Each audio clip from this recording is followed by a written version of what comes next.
peux y aller. Go! Bonsoir à vous. Bienvenue à cette activité Espace Réflexion qui porte sur le vieillir avec résilience. Je profite de l'occasion pour vous dire que l'Observatoire célèbre sa 20e année de fondation et que c'est avec plaisir que nous vous retrouvons ce soir. Oui, 20 ans d'activités et de projets, notamment du côté de l'agisme. Nous avons fait beaucoup d'ateliers sur l'agisme récemment. 20 ans aussi de bénévolat. Des hommes et des femmes qui ont accepté de se dévouer à la cause et qui ont soutenu les objectifs de l'Observatoire. Alors ce soir, donc, encore une fois, c'est le sujet de vieillir avec résilience. Alors, le mot résilience, à la première diapositive, le mot résilience, c'est un terme parfois qui nous est inconnu. Et la façon de se rappeler du terme, c'est de penser au mot résistance. Résilience, c'est une résistance. Alors, dans la diapositive numéro 2 que vous avez sous les yeux, vous avez d'abord la belle définition de Boris Cyrulnik. La résilience, c'est l'art de naviguer dans les torrents. Alors, le mot résilience a été d'abord employé dans le domaine de la métallurgie. On parlait de la résilience d'un métal, c'est-à-dire de sa capacité à résister à différentes contraintes. Et ensuite, on a étendu le sens du mot à la psychologie en disant que c'est une aptitude de l'individu à se construire et à vivre d'une manière satisfaisante en dépit de circonstances traumatiques. On le retrouve également dans le domaine de l'écologie. C'est la capacité d'un écosystème ou d'un groupe d'individus à se rétablir après une perturbation extérieure. Je pense que les feux de forêt du nord du Québec cet été sont un bel exemple de résilience écologique. Les résidents ont vécu un traumatisme, un choc. Ils ont été évacués et puis ils sont revenus, bien sûr. Et ce choc, eh bien, à la suite de ce choc, on peut espérer qu'ils ont été capables de rebondir et puis de recontinuer à vivre leur vie quotidienne. En informatique également, on parle de résilience, pardon, c'est-à-dire la capacité d'un système à continuer à fonctionner, même en cas de panne, la résilience informatique. Et puis récemment, j'ai été en mesure de constater que le mot était employé dans le domaine des finances. On parle de résilience financière, et c'est-à-dire la possibilité d'un individu de se relever à la suite de problèmes financiers. Et ce qui m'a le plus étonné, c'est qu'on dit qu'il y a 90% des Canadiens qui n'ont pas de résilience financière. C'est-à-dire que s'il arrive un problème financier, ils ne seront pas en mesure de s'en remettre facilement. Alors voilà pour le mot résilience, au fond, qui vient du latin, qui veut dire du latin resiliere, qui veut dire sauter en arrière, rebondir. En un mot, la résilience, c'est la capacité de revenir à ses occupations, à ses activités après un choc, un problème qui est important, qui a surgi dans sa vie. Alors, voilà pour quelques définitions. Euh, la définition de Marie Anneau, oui, Anneau, c'est une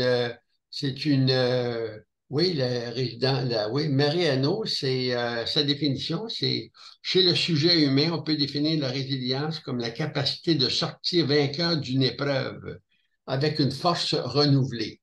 Alors, ça revient à dire ce qu'on a mentionné tantôt. Il y a également ce qui fait penser beaucoup à la résilience, c'est le terme coping. Coping en psychologie. Coping qui veut dire s'adapter. Alors, l'adaptation. Alors, le coping, c'est une stratégie d'adaptation. Alors, ça fait penser beaucoup à la résilience, mais le coping, il est surtout employé dans le domaine des situations stressantes, dans les cas de stress. Alors, c'est l'adaptation au stress. Alors que la résilience, c'est une réaction à un choc, à un trauma, un traumatisme. Vous avez un accident quelconque, vous êtes traumatisé, vous êtes blessé gravement et ensuite, vous trouvez les moyens de traverser l'épreuve et de continuer votre vie. Alors voilà pour le coping.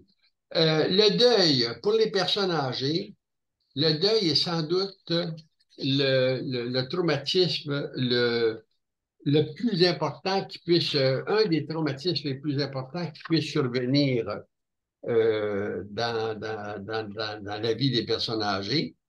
Le deuil, je pense par exemple à la perte d'un conjoint ou d'une conjointe, c'est une désorganisation totale.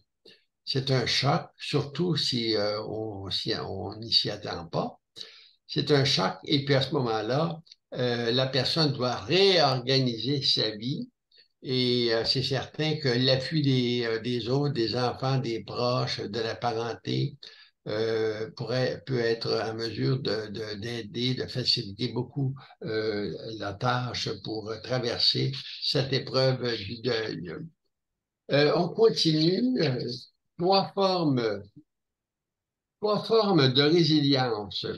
Alors, ces trois formes de résilience, eh bien, euh, viennent préciser, si vous voulez, le concept de la résilience. Alors, il y a la résilience cognitive. C'est une théorie de Béatrice Millettre, qui est une chercheure française. Alors, la résilience cognitive, ça repose surtout sur la pensée positive. C'est le fait de regarder la vie d'une manière optimiste, en se basant sur des émotions agréables, la résilience cognitive. Alors, on réagit à un événement, mais avec évidemment l'idée de la pensée positive, c'est-à-dire que on essaie de se valoriser, on essaie de se remettre du choc, du problème. Et à ce moment-là, on est en face d'une résilience cognitive. Il y a la résilience émotionnelle aussi. Alors, c'est l'ensemble des actions émotionnelles constructives qu'on peut retrouver chez soi.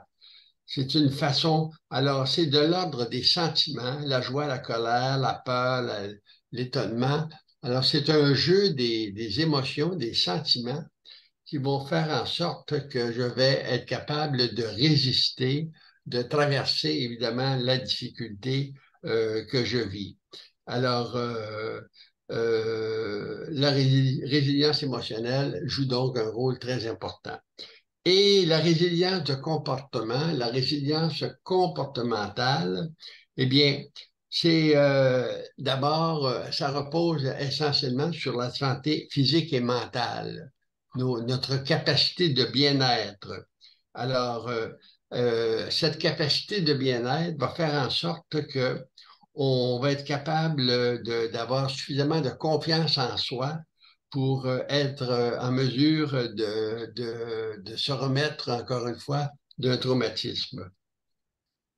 Alors, croyance et résilience, en passant, Madame Béatrice Millettre, elle insiste beaucoup sur les obstacles qui peuvent nuire à la résilience du comportement. Alors, ces obstacles, eh bien, c'est écouter ces petites voix négatives. On a toujours, hein, dans notre vie, on a toujours, à un moment donné, une petite voix qui nous dit: Ah, mais tu ne seras pas capable. Ah non, tu ne pourras pas faire ça. Ah non, ça ne marchera pas. Alors, écouter ces petites voix négatives, ça peut nuire évidemment à la résilience. Se comparer aux autres aussi. Être perfectionniste, avoir un idéal de soi irréaliste. Se faire des reproches. Ne rien faire de peur de commettre une erreur. Ce sont toutes des obstacles à la résilience de comportementale. Euh, oui, on va dire un mot, oui, des croyances. Alors, il y a un lien, semble-t-il, toujours d'après Madame Millettre, oui, c'est ça. Il y a un lien, semble-t-il, entre les croyances et la résilience. Alors, chez les personnes résilientes, on trouve des croyances qui nourrissent leur résilience. Alors, par exemple, comme croyance, la personne va se dire: je suis capable de maîtriser mes émotions. Euh, Mes actions sont plus importantes que ce que je dis ou ce que je pense. Euh, on apprend de ses échecs et on apprend plus de ses échecs que de ses succès.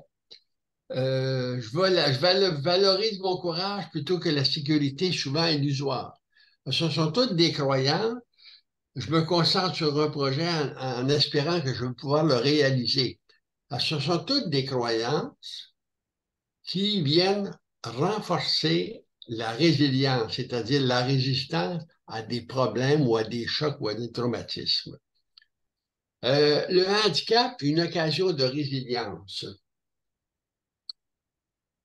C'est certain que le handicap, c'est parce qu'au fond, le concept de résilience, il peut être pris dans un sens très étroit, c'est-à-dire que le cas d'un choc ou d'un trauma, je suis victime d'un vol, d'une agression. C'est un choc, c'est un trauma. Je suis résilient, c'est-à-dire que je vais m'en remettre. Je vais m'en remettre en essayant de ventiler l'événement, en m'aidant de personnes autour de moi, en racontant mon histoire, bon, et puis en disant, par exemple: bien, je n'ai pas été blessé, j'ai été agressé, mais je n'ai pas été blessé gravement. Alors, je vais compenser, je vais rebondir suite au choc de l'agression. Donc, c'est une forme c'est la résilience au sens strict et très étroit. Mais il y a la résilience aussi qui s'étend sur des événements, sur une certaine longueur de temps. Par exemple, un handicap. Handicap de mobilité, par exemple. Une personne qui se déplace en fauteuil roulant depuis plusieurs années. Alors, sa résilience, eh bien, ça va être d'accepter, de bien réagir, de comprendre et de trouver les moyens pour s'aider dans son handicap, voire à créer autour d'elle un environnement qui va lui favoriser la vie. Alors donc, le handicap, ça peut être une occasion de résilience. Ça peut être aussi comme handicap, ça peut être un problème d'ordre visuel ou d'ordre auditif, capacité de rebondir. Alors, j'ai connu une personne, par exemple, qui avait un problème de surdité assez important et qui a été capable de faire une partie de sa carrière sans trop d'ennui, parce qu'elle était forte, la force morale et la capacité de rebondir, de bien contrôler, évidemment, son handicap. Alors, on va continuer avec la résilience au temps du coronavirus. Bon, alors, évidemment, la COVID-19 est derrière nous, même si on parle actuellement d'un retour plus ou moins important de la COVID-19. C'est sûr que la COVID-19 a été une occasion de résilience pour beaucoup de gens, beaucoup de monde, à travers, évidemment, en Europe, en Amérique, un peu partout, en Asie. Alors, on a été frappé par un problème majeur, c'est-à-dire une épidémie. Et puis, il a fallu vivre avec ça et il a fallu être capable de rebondir, de réagir comme il faut, de façon à euh, limiter, évidemment, les dégâts. Alors, il y a trois façons, évidemment, qu'on a trouvées, semble-t-il, pour euh, contourner, évidemment, ce problème de la COVID, ce traumatisme. Alors, ces trois façons, ce sont des moyens qui sont toujours valables. Non seulement ils sont applicables à la pandémie, mais on peut également les appliquer dans à peu près toutes les situations de stress. Alors, d'abord, le premier moyen valable, c'est de diminuer les sources de stress. Alors, euh, par exemple, il y avait beaucoup d'informations qui nous venaient des médias. Alors, en cessant d'écouter, en écoutant moins souvent les médias, à ce moment-là, on avait une façon de diminuer les sources de stress. Alors, autre aspect aussi important, c'est d'amplifier l'aspect positif de notre existence. C'était de se dire, oui, d'accord, il y a un problème majeur à travers le monde, mais quand même, moi, je ne suis pas atteint de la COVID. Alors, je continue à vivre, je vais respecter les règles des mesures sanitaires, porter un masque, la distanciation physique. Alors, j'amplifie l'aspect positif de mon existence. Et je me dis notamment, bien, je suis chanceux quand même parce que je vis dans un milieu qui me facilite les choses par rapport à la pandémie. Bon. Et puis, l'autre élément important, c'est que euh, c'est renforcer nos compétences individuelles. Alors, on a tous des qualités qui font que ça nous permet de bien vivre certaines situations comme les situations traumatiques. Alors, mettre en pratique, évidemment, certains de nos talents. Euh, à ce moment-là, il fallait évidemment, comme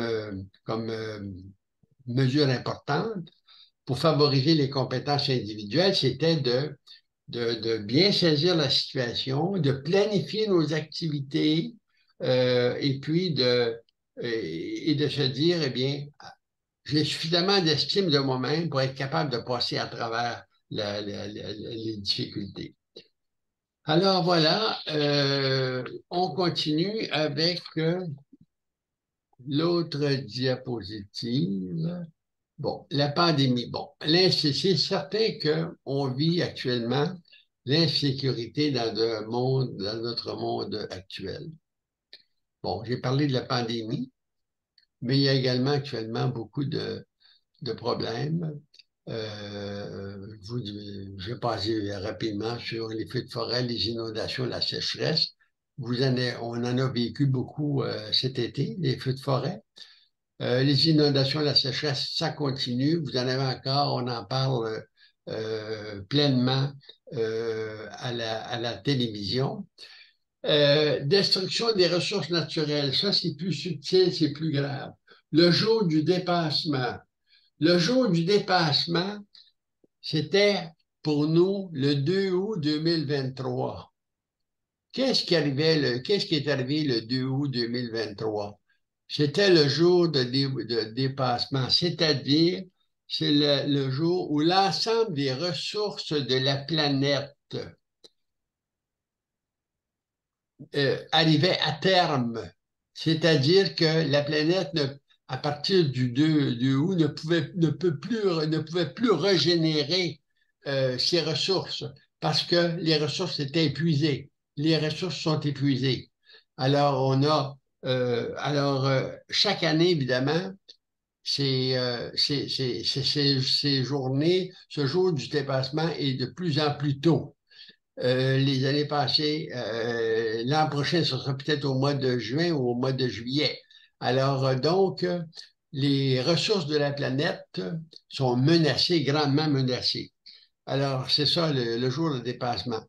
L'immigration inquiétante, écoutez, l'immigration inquiétante, nos gouvernements, nos gouvernements au Canada nous parlent d'une immigration, on parle de 50-60 000 immigrants, même 100 000, on parle d'un nombre incroyable d'immigrants. Alors que, par exemple, au Québec, nous avons actuellement plus de 400 000 personnes qui ont qu'on appelle des permis temporaires. C'est-à-dire que ce sont des immigrants qui n'ont pas encore été reçus, qui n'ont pas encore reçu leur nationalité, si je peux dire, ou leur citoyenneté, pardon. Alors, il y en a 400 000 actuellement au Québec. Imaginez-vous, on veut ajouter à ça plusieurs immigrants qui vont s'ajouter à ça. Alors, c'est absolument incroyable. Donc, une immigration inquiétante. Puis la démocratie menacée, bien écoutez, vous êtes très, très au courant de ces gouvernements autocratiques en Chine, en Russie, en Corée du Nord, en Arabie saoudite. Alors, la démocratie est vraiment menacée. Tout ça, une insécurité dans notre monde. Insécurité, et cette insécurité, ça fait comme à long terme, hein, on a parlé d'éco-anxiété, on parle d'éco-anxiété à cause du climat, du réchauffement climatique.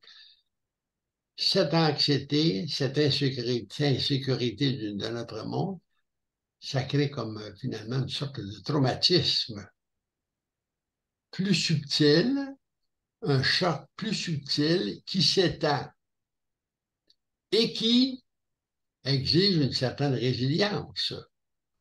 Il faut être résilient, se dire, ben oui. Alors, qu'est-ce que c'est qu'on peut faire? Parce que, oui, qu'est-ce qu'on peut faire? Eh bien, ce n'est pas facile parce que c'est certain que la destruction des ressources naturelles ou encore le réchauffement climatique, on est très impuissant face à ces catastrophes. Alors donc, qu'est-ce qu'il faut faire? D'abord, prendre conscience de ce qui se passe, bien conscience. Faire, dans la mesure du possible, faire des efforts peut-être qui peuvent améliorer un peu les choses, mais ça, c'est facile, c'est facile à dire, mais c'est très difficile à réaliser. Et puis, euh, lâcher prise, évidemment. C'est important de prendre du recul aussi par rapport à tout ça. Faire un lâcher prise parce que c'est littéralement assommant à écouter constamment les mauvaises nouvelles, les mauvaises informations. Lâcher prise peut-être en changeant, en n'écoutant pas les émissions, parfois en n'écoutant pas les émissions d'information, en prenant congé peut-être des nouvelles régulièrement à la télé, regarder autre chose à la télé. Alors, lâcher prise, c'est relativement important.